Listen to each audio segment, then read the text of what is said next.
Ketika melihat sosok kupu-kupu merah, Wang Lin segera menyadari satu hal, jika dia berada di sini, maka Qian Feng pasti tidak jauh dari tempat itu. Mata Wang Lin menyala saat ia menyebarkan akal ilahinya ke segala arah. Namun Qian Feng berada di tahap pertengahan transformasi jiwa, sehingga jika pria itu berniat menyembunyikan diri, akan sangat sulit bagi Wang Lin untuk menemukannya. Wang Lin menenangkan ekspresinya lalu menggenggam tangan sebagai salam kepada kupu-kupu merah. Dengan suara keras ia berkata bahwa sudah lama mereka tidak bertemu. Suaranya bergema di sekitar gunung yang sunyi. Sosok merah yang berdiri di puncak gunung tampak dipenuhi kesepian dan kekosongan. Ia menatap Wang Lin dengan dalam sebelum tubuhnya menghilang dari tempat semula dan muncul kembali 1000 kaki di depan Wang Lin. Saat jarak mereka semakin dekat, Wang Lin melihat dengan jelas mata kupu-kupu merah. Yang ia lihat hanyalah kehampaan dan bayangan kematian. Wajah Wang Lin berubah sedikit suram ketika menyadari betapa jauh perubahan yang terjadi pada wanita itu. Wang Lin sebenarnya telah mendengar kabar tentang apa yang menimpa kupu-kupu merah sebelumnya. Ia bahkan pernah merasakan kehadirannya ketika bertarung melawan Qian Feng. Namun ini adalah pertama kalinya ia benar-benar melihatnya lagi secara langsung setelah pertempuran mereka dahulu. Kupu-kupu merah masih memiliki kecantikan yang sama seperti dahulu, tetapi Wang Lin tidak lagi melihat sosok putri langit yang bangga seperti dulu. Keangkuhan dan cahaya kejeniusannya seakan telah hilang. Di masa lalu, kupu-kupu merah adalah jenius terbesar dari negeri Xue Yue. Ia adalah putri surga yang diberkati, seseorang yang mencapai tahap akhir formasi jiwa hanya dalam waktu 100 tahun. Saat itu ia bahkan menganggap Wang Lin tidak lebih dari seekor semut. Pertemuan kecil mereka pada masa lalu akhirnya berubah menjadi pertempuran penentuan yang sengit. Meskipun demikian, di dalam hati Wang Lin selalu ada rasa hormat terhadapnya sebagai lawan yang kuat. Kini melihat lawan lamanya berubah menjadi seperti ini membuat Wang Lin menghela napas dalam hati. Ungkapan bahwa segala sesuatu tetap sama tetapi manusia berubah terasa sangat tepat. Wang Lin bahkan merasa lebih menghargai kupu-kupu merah yang dulu, sosok yang penuh kesombongan dan semangat bertarung. Hanya dengan menghadapi orang-orang seperti itulah ia dapat terus melangkah menuju puncak kultivasi. Menekan perasaan rumit di hatinya, Wang Lin menatap ke arah langit dan berseru keras agar Qian Feng keluar. Suaranya dipenuhi ketegasan. Namun kupu-kupu merah tetap berdiri di tempatnya tanpa reaksi berarti, menatap langit dengan mata kosong. Tak lama kemudian, suara Qian Feng terdengar dari kehampaan. Qian Feng mengatakan bahwa ia tidak punya waktu untuk berurusan dengan Wang Lin hari itu. Ia menambahkan bahwa karena Wang Lin telah menemukan tempat ini, maka mereka akan bertemu lagi di Gunung Roh.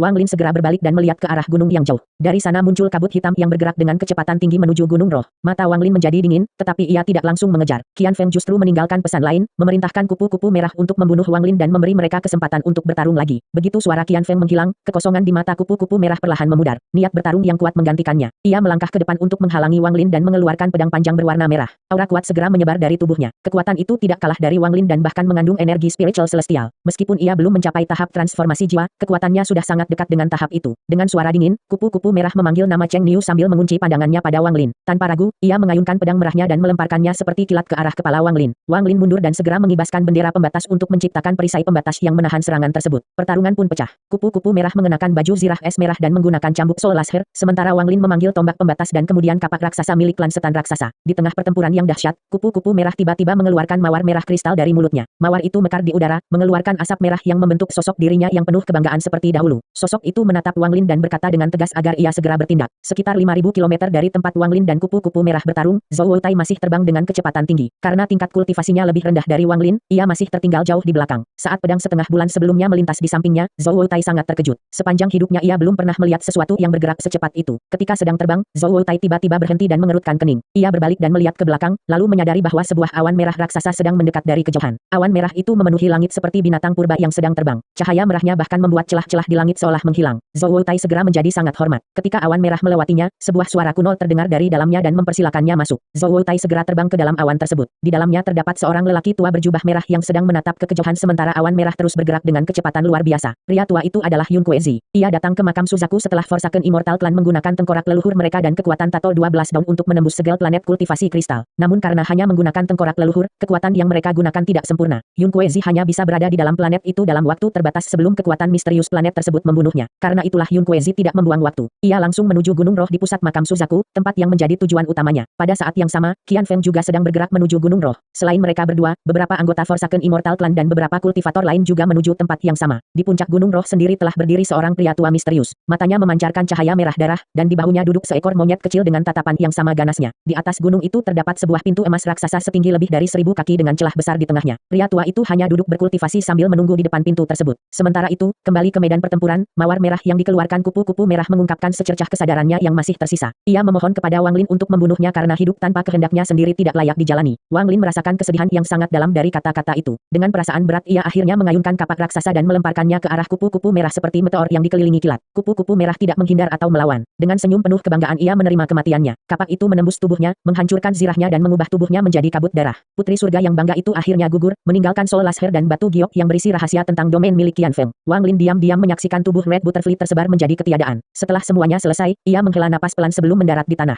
Dengan lambaian tangan kanannya, kapak yang sebelumnya terlempar kembali terbang menuju dirinya dan segera ia masukkan kembali ke dalam tas penyimpanannya. Kemudian ia mengangkat tangannya ke langit dan menangkap Soul Laser yang melayang di udara. Wang Lin memeriksanya dengan sangat hati-hati sebelum akhirnya memasukkan benda itu ke dalam tasnya juga. Di dalam Soul Laser masih terdapat untaian indera ilahi tingkat ascendant yang untuk sementara tidak bisa dihapus oleh Wang Lin. Namun selama benda itu berada di tangannya, ia yakin bahwa setelah semua urusan ini selesai, ia bisa menggunakan bendera jiwa 1 miliar jiwa untuk menghancurkan sisa indera ilahi tersebut dan benar-benar menguasai Soul Laser. Setelah menyelesaikan semuanya, Wang Lin sekali lagi menatap tempat Red Butterfly menghilang. Ia hanya menggelengkan kepala, lalu melangkah maju dan tubuhnya menghilang dari tempat itu. Ia mulai bergerak cepat menuju Gunung Roh di kejauhan. Pada saat yang sama, awan merah milik Yun Kuezi melesat melintasi Gunung Roh dan tiba langsung di puncaknya. Ketika sampai, awan merah itu berubah menjadi tornado yang turun dengan ganas ke puncak gunung. Dari dalam pusaran itu, Yun Kuezi melangkah keluar dengan Zhou Wutai mengikuti di belakangnya dengan sikap hormat. Tatapan Yun Kuezi segera tertuju pada seorang pria tua yang duduk di puncak gunung dengan seekor monyet kecil di bahunya. Ia sempat mengernyit, tetapi setelah mengamati lebih dekat, ekspresinya sedikit berubah. Yun Kuezi menatap pria tua itu dengan tajam lalu berkata bahwa ia ingin tahu kultivator mana yang datang dan mengapa tidak muncul dengan tubuh aslinya. Pria tua itu membuka matanya dan memandang santai ke arah Yun Kuezi, mengatakan bahwa mereka tidak saling mengenal sehingga tidak ada alasan baginya untuk datang dengan tubuh asli. Monyet kecil di bahu pria tua itu memekik ke arah Yun Kuezi dengan mata yang bersinar merah.